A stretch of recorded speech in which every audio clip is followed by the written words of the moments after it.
What's going on, guys? Andrew Piluk Hockey here. I'm back with another video, and as you can see by the title, I'm going to be talking about 5 candidates for the Calder Trophy this year in the NHL. So yeah, we're just going to get into talking about that. If you're new, please subscribe. The support has been great. Thank you guys very much. We're over 900 subscribers now, on our way to 1,000. Please subscribe if you're new. I'd love to have more hockey conversations with you, and the great people who comment on this channel and like videos and stuff like that, they're great people to talk to. So make sure, even if you just want to browse your way through here, consider subscribing, because the people who are on this channel already talking in the comments section, they're amazing people. And if you're watching this, those people are you. Thank you very much for supporting me so far. We're on our way to 1,000. You know what, I'm going to do a live stream if we hit 1,000. You guys know I'm going to. So yeah.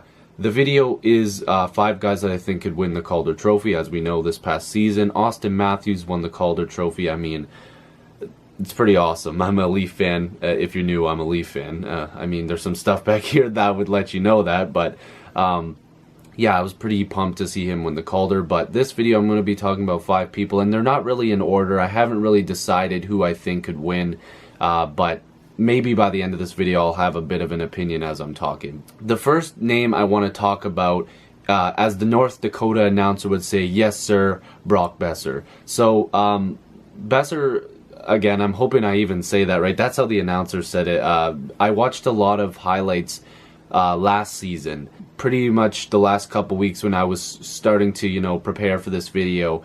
I had obviously knew of him this past season. I believe he scored 4 goals in his stint with the Canucks. What was it, like 9 games or something like that? If I'm wrong, let me know. But he looked pretty good, and he was a guy that I actually was interested in, because it looked like he's a guy that the Canucks could really use, and a guy that could come in this year and do something for them. Now, like I said, I did a bit more research because I wanted to make sure I really knew what I was talking about first. And I think that he has a lot of offensive upside, and the Canucks are going to need that this year. But at the same time, if the Canucks are trying to, again, get a top pick, maybe Boeser goes down to the AHL. But at the same time, I would really like to see him in the NHL, because I think as a franchise, you want to have a guy that can, bring people to the games and be excited. And I think Boeser could be that guy. Do I think he could win the Calder Trophy? I think that he's one of the guys that I'm mentioning now that maybe has a little bit less of a chance because of the team he plays for. There's not a lot of guys that can really help boost those points, because the Canucks aren't really a great team right now. But at the same time, he could really make an impact, and you never know what could happen. He could go on a rampage and be scoring and dishing out assists like nobody knows. Boeser is the first guy that I'm going to mention here, and I think he has a chance to do something. The next guy that I'm going to be talking about is Nico Hischier, the first overall selection in the past draft.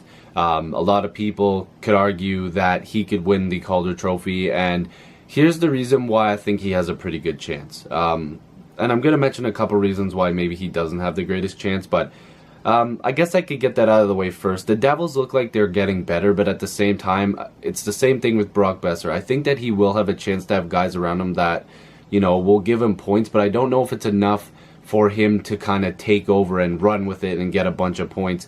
I hope I'm making sense with that. I'm really trying to put it into simpler terms, but I just don't think the point production will add up to a couple of the other guys that I'm going to be talking about.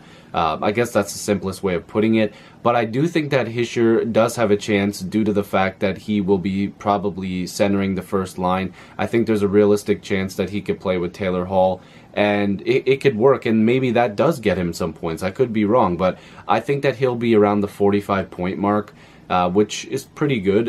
What did Austin Matthews have? 69 points, I believe. So obviously you can't compare it too much. It's a different draft, past draft that just happened, but I think Nico Hischier actually does have a chance of cracking, at least the top 2 lines, a top 6 type of player.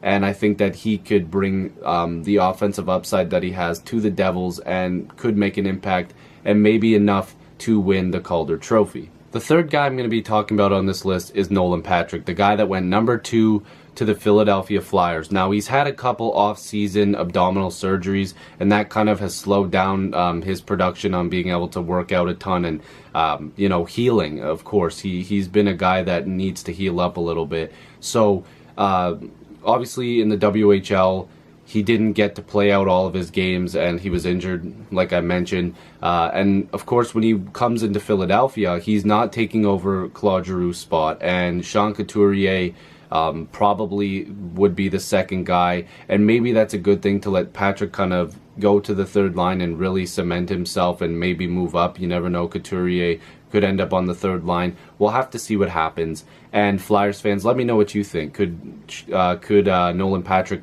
be the second line guy, or should he start on the third line? To me personally, I think that there is a good chance he could go on the third line, and maybe he faces some other lines that he could produce a little bit more against and could surprise some people. But the reason why I'm picking him to be on here is because I do think that there's a good chance he could end up on the second line and put up a lot of points. And I think that Patrick has been pretty decent defensively as well from what I've seen. Again, I could be wrong. I'm kind of the guy that likes, the eye testing, and I know a lot of people are into these crazy deep analytics, but they do show a lot. But at the same time, I like watching a game, and I think I like the way that Patrick plays the game. He is a bit of a bigger guy, and I think that that's going to help him a lot. And I really wanted to put him on here because I think, being the second overall choice, you kind of do have to come in and try to prove yourself and really cement yourself into the league, and I think that he does have the chance to do that.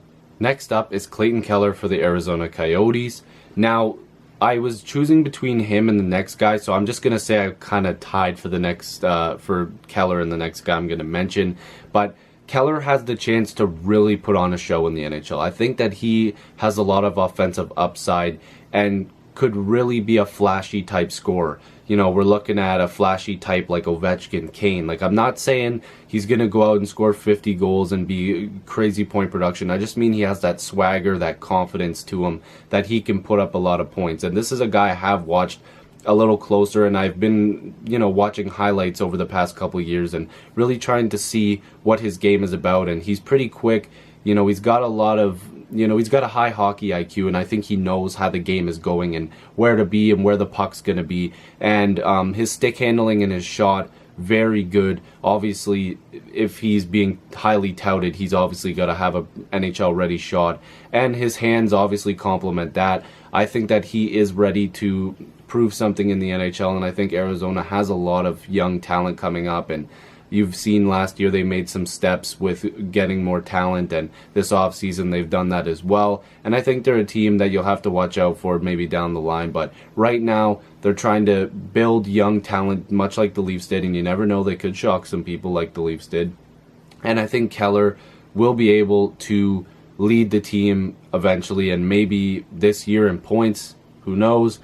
They've got a lot of young guys that can score, and maybe he is going to always be on a scoring line, hopefully, whether it's at center or on the wing. I'm pretty sure he can play both, but we'll have to see. I think that he's got a really good shot to win the Calder. The last guy that I'm going to mention, and the one that I said him and Keller may go back and forth, in my opinion, again, this is just my opinion, I'm going to say Charlie McAvoy, defenseman from the Boston Bruins, has a really good chance to win the Calder. This is going to be a guy that I really pay attention to, and I know the Bruins are going to face the Leafs here and there, obviously, and I'm going to see him, and he may burn my team a couple times. Boston wasted no time with McAvoy, putting him right in the playoffs, paired with Zdeno Chara at times, and he looks like he's going to be a guy that is going to be a good leader for this team down the road, and he's going to put up points. And I think it's fair to say that we have all heard about McAvoy being in the conversation for the Calder, much like some of the other guys I've said in this list. And I think he deserves that. And I think that a defenseman winning the Calder would be really cool, because I think he will be able to put up the points and have that offensive swagger that we have seen in highlights, and him growing into who he is as a player. I think that he's going to get a lot of minutes. I think the Bruins are really going to push for him to be one of their top 4 defensemen and do it very well. This is another guy that has a really high hockey IQ.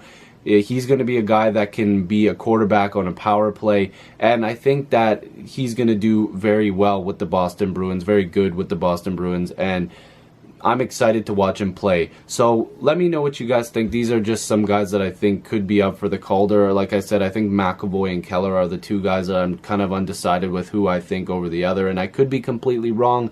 It's just my opinion. Again, I'm not saying these are the only guys that could contend. There's a lot of guys that I didn't mention. I think a lot of people might be a little surprised that I didn't have like Shabbat or Joel Eriksson Ek on my list, and maybe you guys have different picks. Let me know in the comments who you guys think could be in the running for the Calder and who you think will win the Calder, and maybe even give some point predictions. I just want to have some more hockey conversations with you.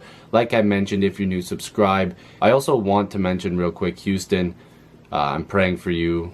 We're all keeping you guys in our thoughts and prayers, and I really hope that this ends soon. It's just terrible, and nobody should have to go through something like this. So again, we're keeping you in our thoughts and prayers. And yeah, guys, that's going to do it for this video. Like I said, if you're new, hit subscribe and go support other YouTubers. Go support Houston as well. I'll see you guys later. Peace.